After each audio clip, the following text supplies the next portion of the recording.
In this video, I will be reviewing my playthrough of the Battle of Fredericksburg scenario in the wargame Rebel Fury designed by Mark Herman. This is the digital version of the game available on Steam.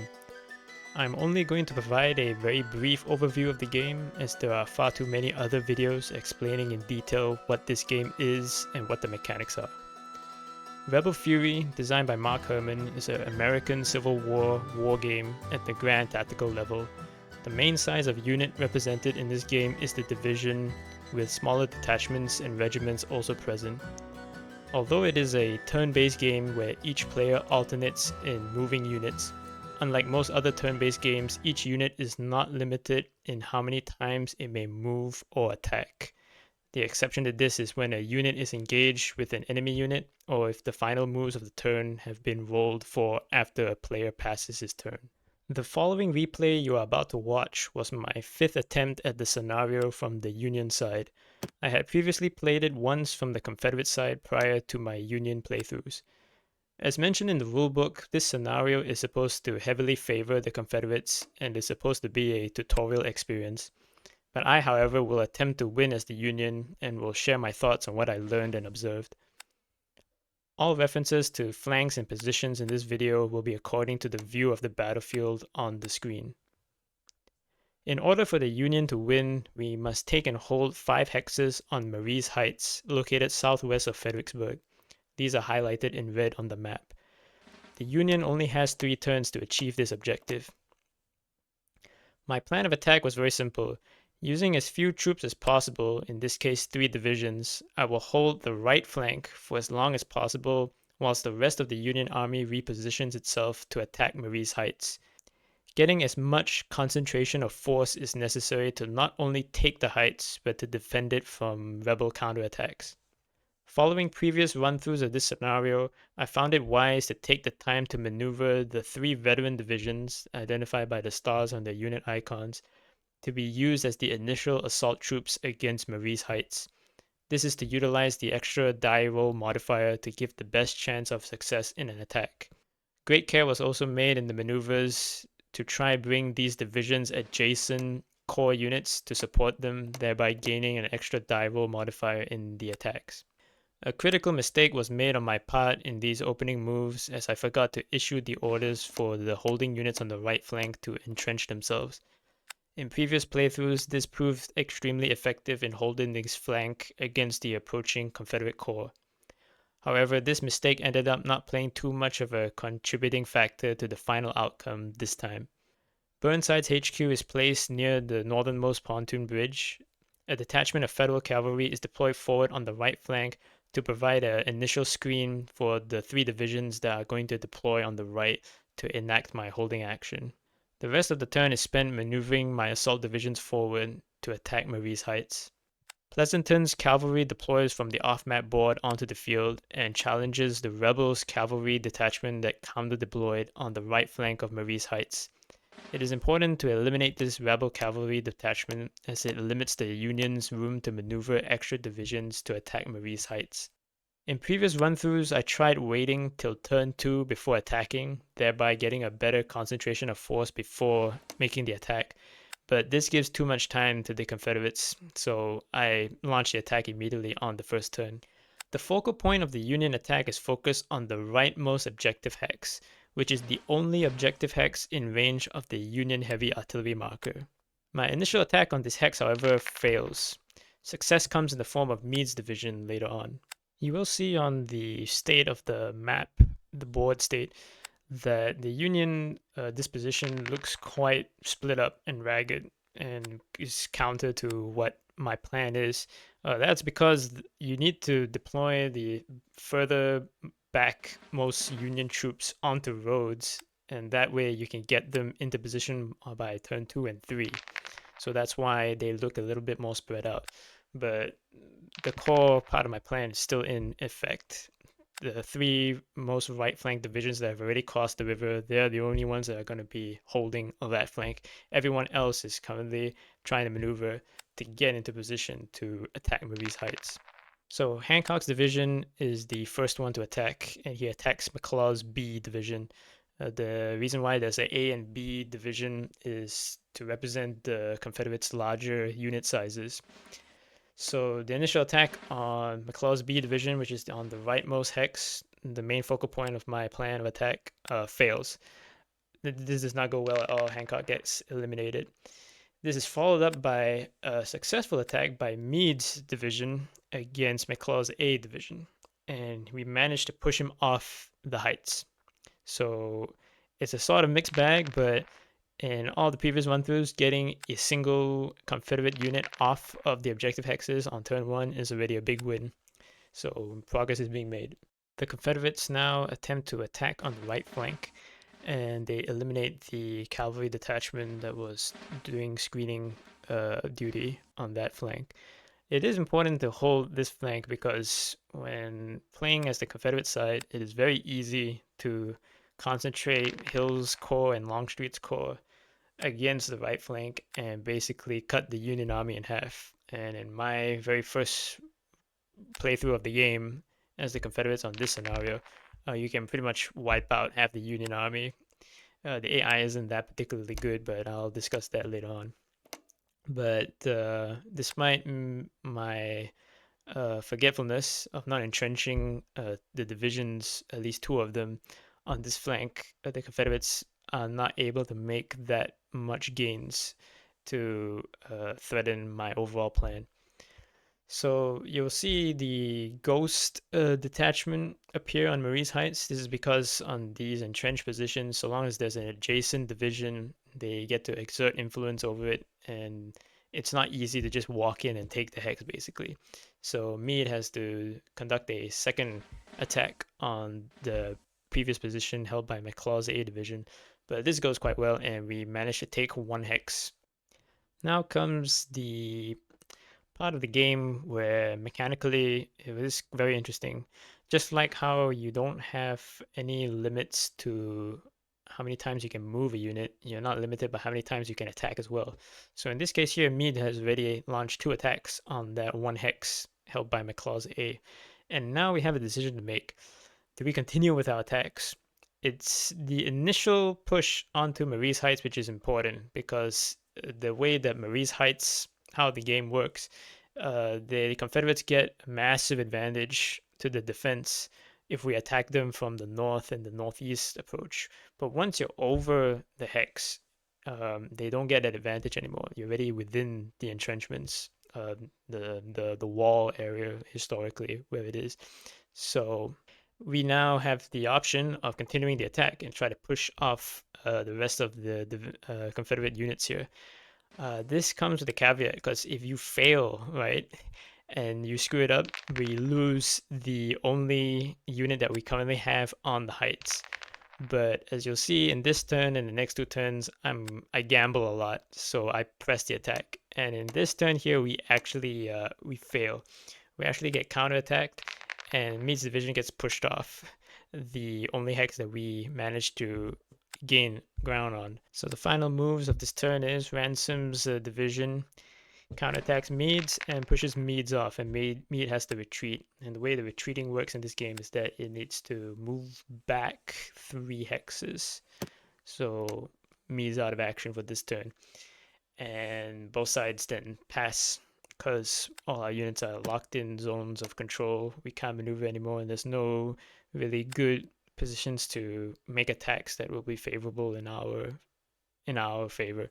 So we pass off the turn. That's the end of the turn 1, and then we move on to turn 2. So turn 2 begins, and we deploy Burnside's HQ on the other side of the river this time, but still next to the pontoon bridge. We now start maneuvering the rest of our off-map units onto the board. Everything except for the holding units on the right flank, they are changed into march formation from the battle formation. The Confederates do the same for the most part, but they do not maneuver McClaw's A division back onto Marie's Heights, so we catch a little bit of a break. It's at this point now that I re-maneuver Meade's division back into action, and we start maneuvering the rest of the Union Army to support another attack, basically. Without the rebel cavalry detachment that was deployed previously where Pleasanton's cavalry is located now. We can bring a lot more forces to bear on the rightmost part of Marie's Heights. You can now see what I said in the previous turn of how the initial deployment doesn't look like we're concentrating force, but because of the way the game is designed, you want to get them on the roads. And once you're on the road, it becomes much easier to maneuver these divisions further. So you can see we now have a massive concentration of the Union Army in Fredericksburg, now in position to launch attacks on Marie's Heights. So we're opting for a more broad attack this time. Doubleday and Meade's division, the assault troops that I designated, they're still leading the main focal point of the attack against McClaw's B division and Ransom's B division on the rightmost hexes of Marie's Heights. We're pulling in two more divisions to support on the left, the further left flank, and French division on the right to support the attack against McClaw's. Most of these divisions are not from the same corps, so they're not gonna get the die roll modifier from being having an adjacent unit from their corps. But we don't have much time to fiddle around with that anymore. We have to get another breakthrough on this turn, otherwise we are not gonna be able to win. It's usually in this turn that the game is decided because there's not enough momentum on the Union side to outright win on turn 3 if you don't have an advantage of some kind. So the attacks begin and Doubleday's division is eliminated. Unfortunate, very unfortunate, but it is what it is, and we can't turn back anymore, so we gotta just press on.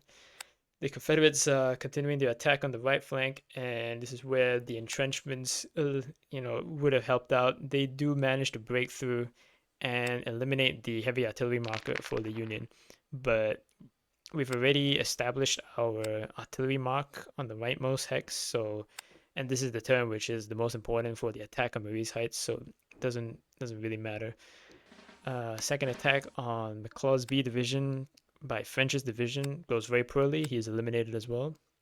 So the right flank is collapsing, but they're not going to be able to capitalize on this because most of their divisions on the right flank are already in battle formation, and they won't press the advantage that they have. The only fallback units I have to protect my attack on Marie's Heights is Pleasanton's cavalry still in play on the field there. So yeah, he's going to be the sacrificial lamb there if they do attack. Meade counterattacks once more. This is his fourth attack on the same hex, and he does eliminate Ransom's division and takes the heights again. So we're back in play, and now we have to press the advantage and start attacking. I forgot to mention that both players have flipped their leaders' counters to the other side so that they can provide leadership support in the battles happening on Marie's Heights. Lee actually suffers a casualty on the second turn here. We get a second breakthrough. Howard's division, after seeing his adjacent division get eliminated trying to attack the heights, he manages to roll very well, and we get a second foothold on Marie's Heights.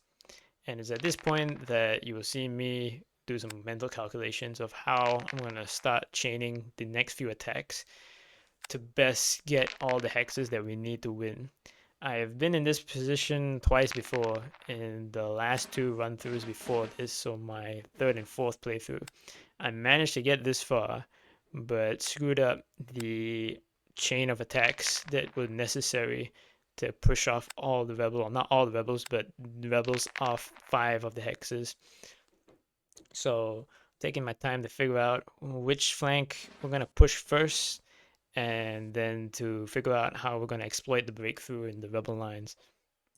Just after Lee suffers a casualty, Burnside also suffers a casualty, but the main work has already been accomplished. We already have 2 Union units on Marie's Heights, and we just need to now push the breakthrough and exploit it. So I decided to send Howard's division to attack south, which will hopefully link up with Meade, and he does manage to eliminate McClaw's division. I believe that was McClaw's division that was in between him and Meade's division. This now allows for Meade to focus purely on attacking south which he then conducts another attack, and another success. We eliminate McClaw's B division, I believe.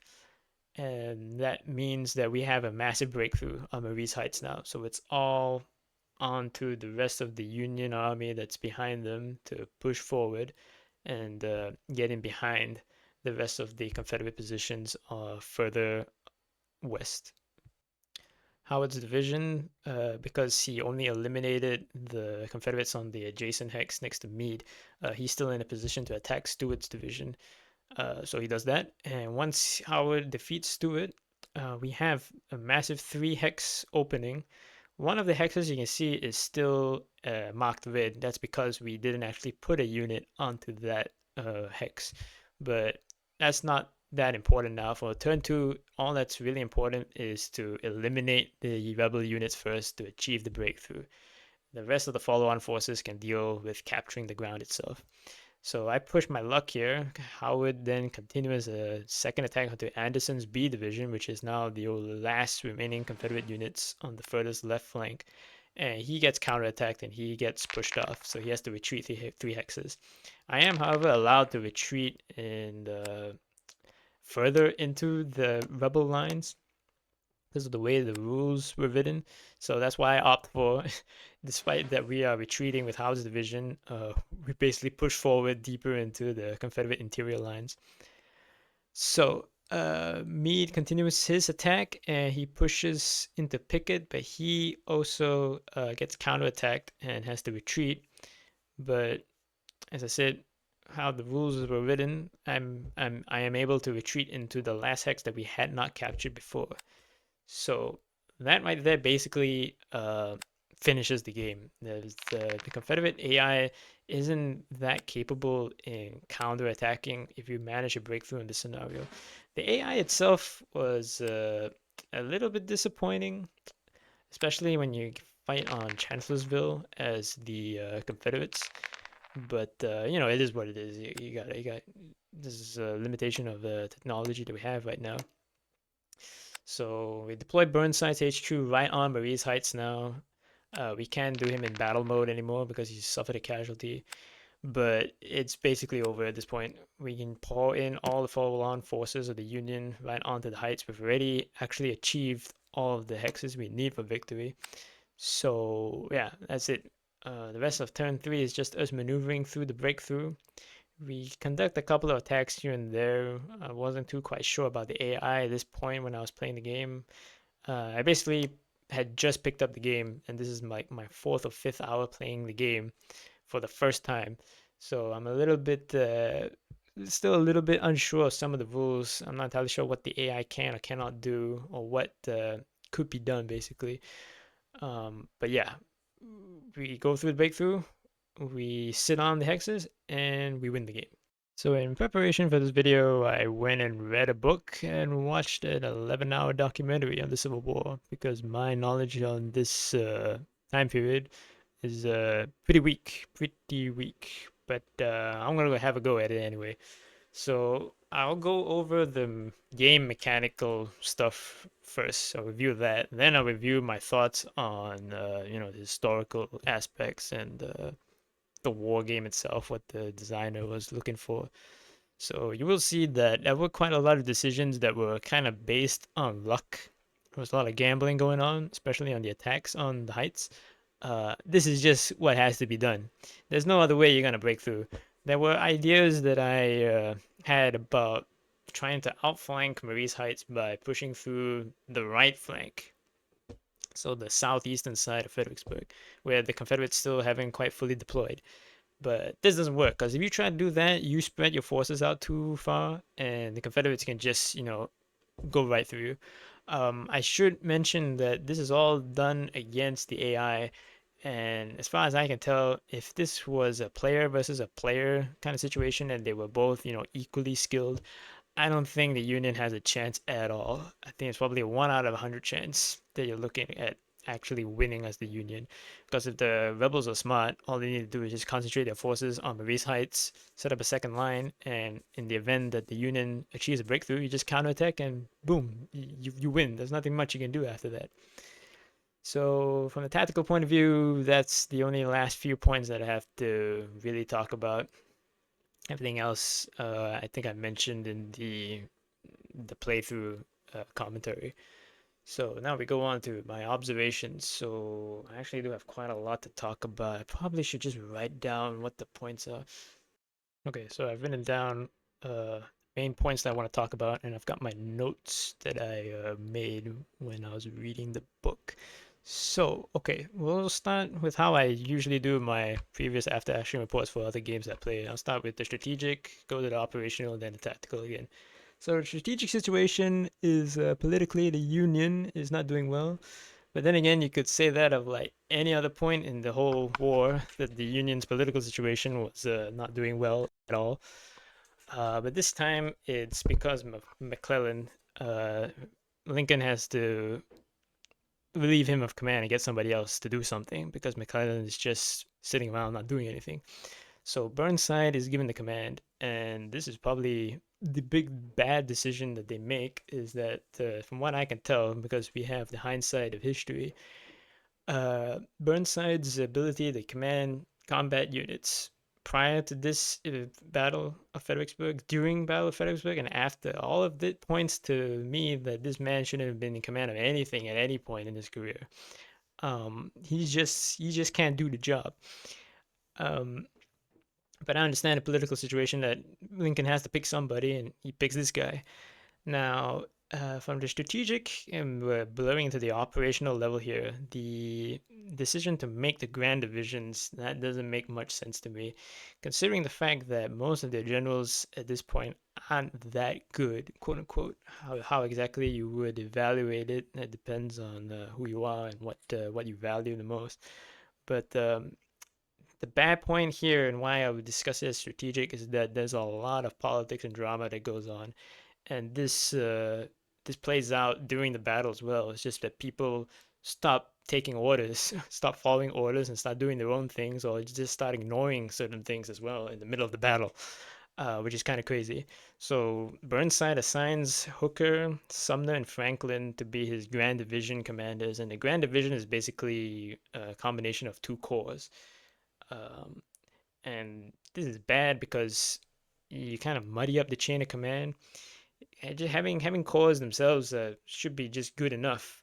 But from what I can tell, is that Burnside does this because he's not confident in his ability at all, and he also has to take into account the internal political situations that's going on.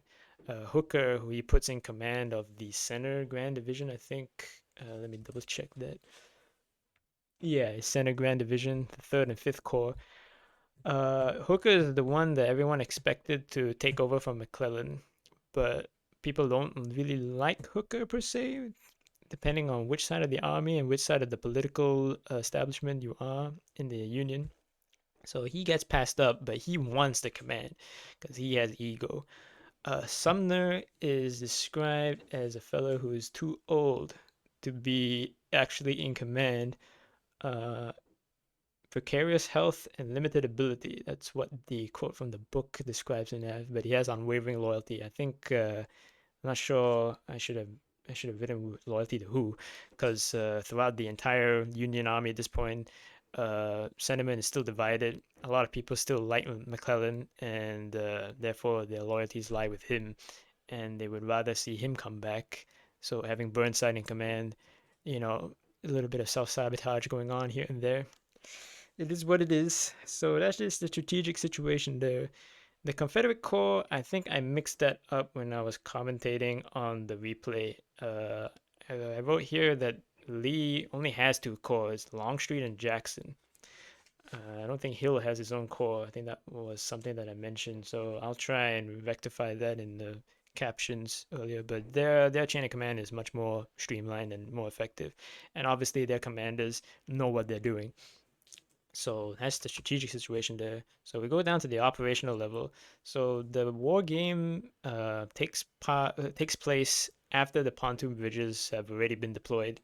There's a whole day of battle that happens before this, but I understand why uh, we're starting the battle here, because from a game point of view, it makes much more sense. It would be more streamlined to start the battle here.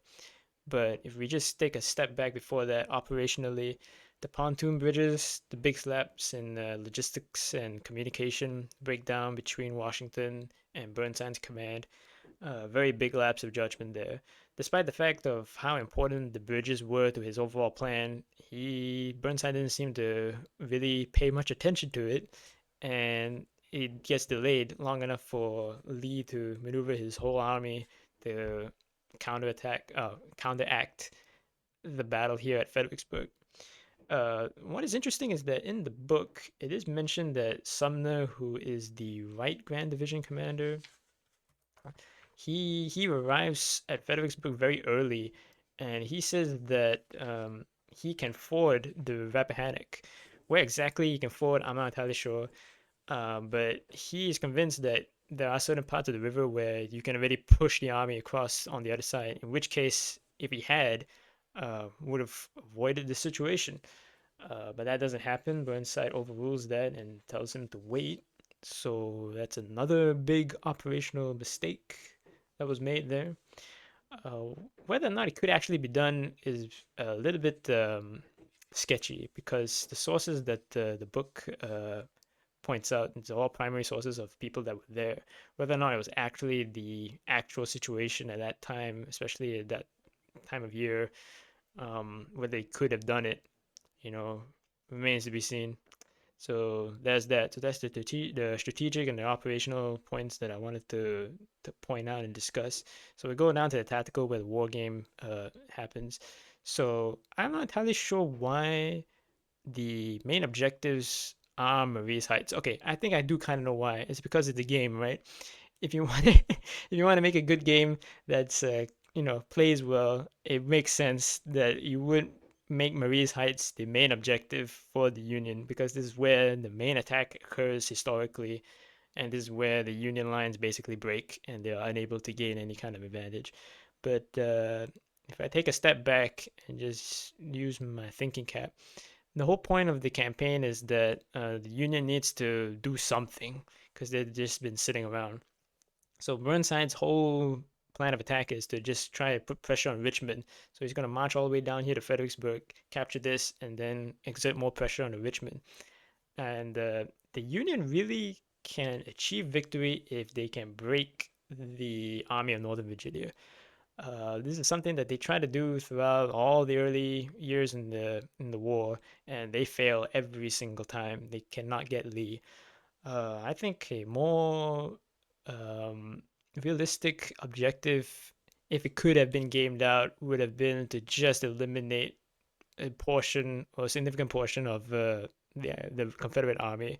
That I think would be also a very realistic objective and a little bit more uh, achievable, of course, from the game point standard. But I will come back, circle back to this point later on. But yeah, Marie's Heights as the main objective. I can sort of see why, but I can also kind of see that it doesn't really make much sense to have that as the only focal point. But yeah, I don't know anything about designing games, right? So for the folks who don't know on my channel, because this is the first time I'm playing a game like this on my channel. The guy who designed this is a professional. Okay, he's done this for a living, and I don't know what the information on the internet is accurate about his portfolio, but assuming that the stuff I've read about him is true, he is professional, right? He has done this professionally. This is a professional wargamer. Now, this game is, I'm pretty sure, is considered a commercial war game because that's from what information I've gathered is that it's designed to be, a commercial kind of thing for people to play and have fun. But the only reason I'm bringing this up is that the guy who made it knows his stuff, all right? So I'm not trying to challenge Mark Herman as to why he made these decisions. I'm sure there were actually very good reasons why everything has been designed the way it is.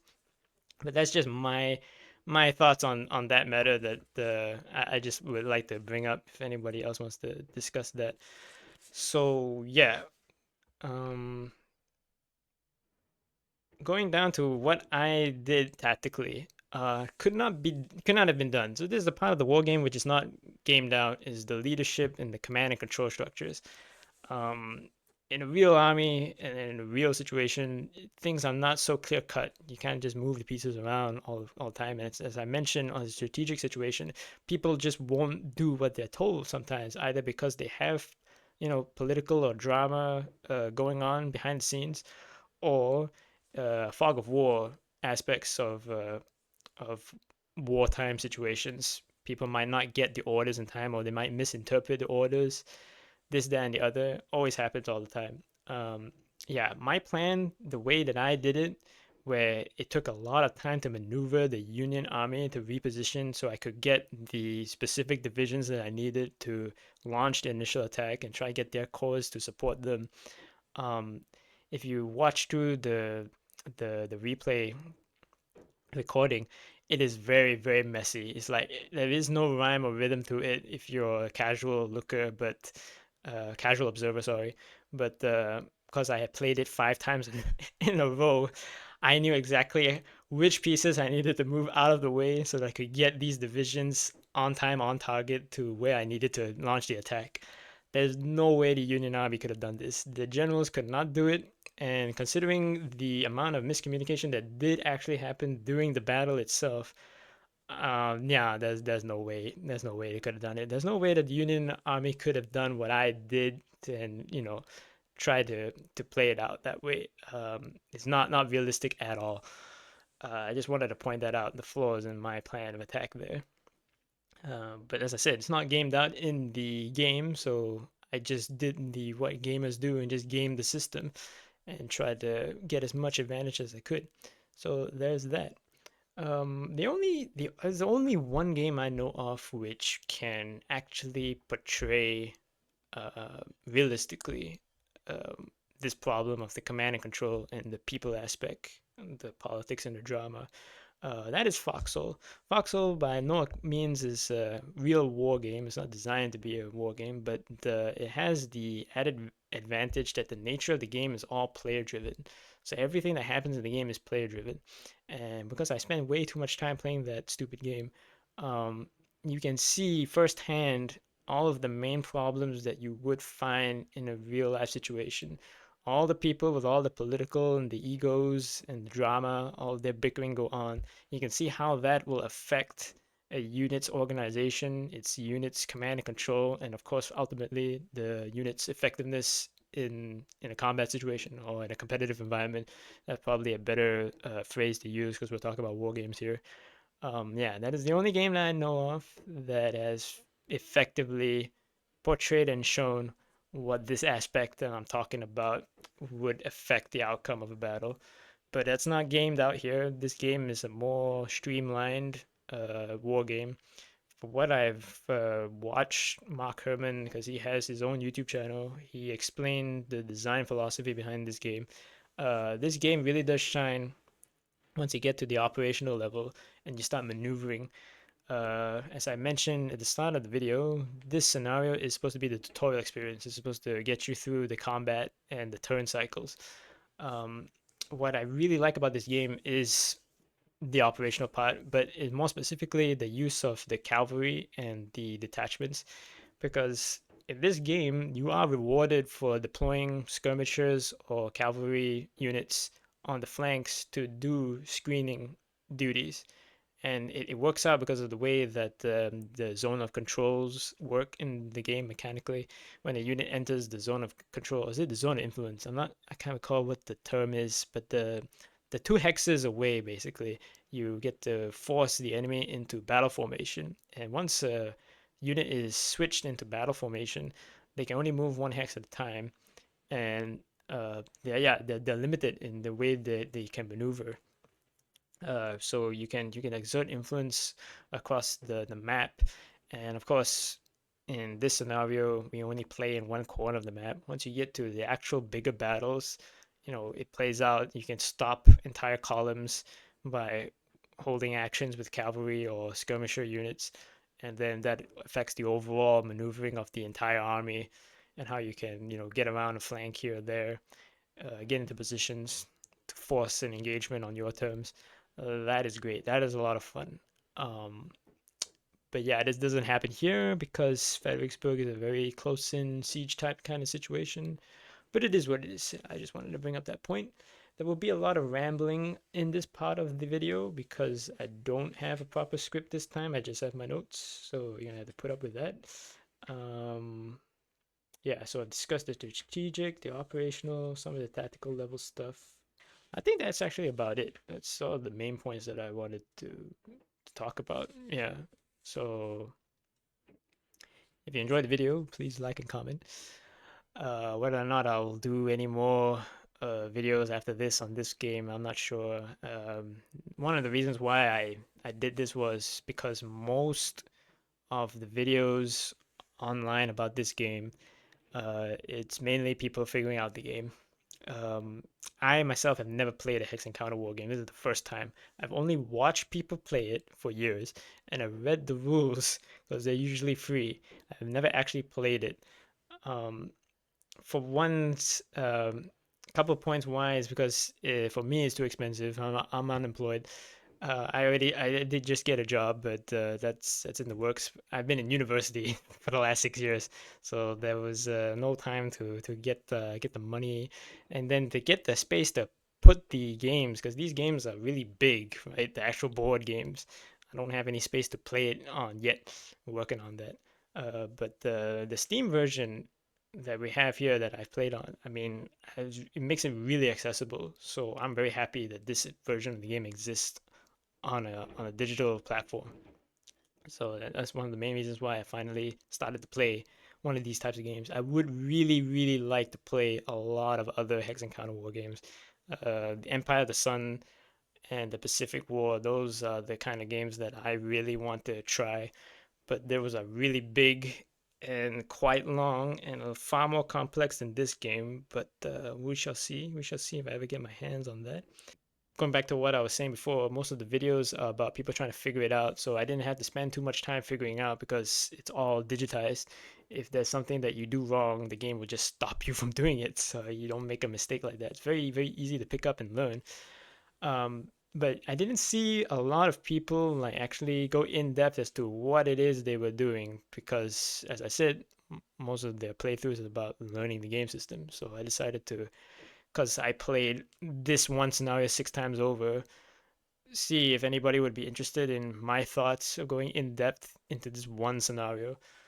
If anybody wants me to do the next battle, Chancellorsville, that's a really fun scenario. I've done it 3 times now, but never quite fully planned it out and thought about it in depth yet. I can do that next.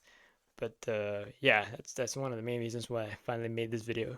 So yeah, that's about it. I think that's all I want to say. Thank you for watching, and I'll see you all next time.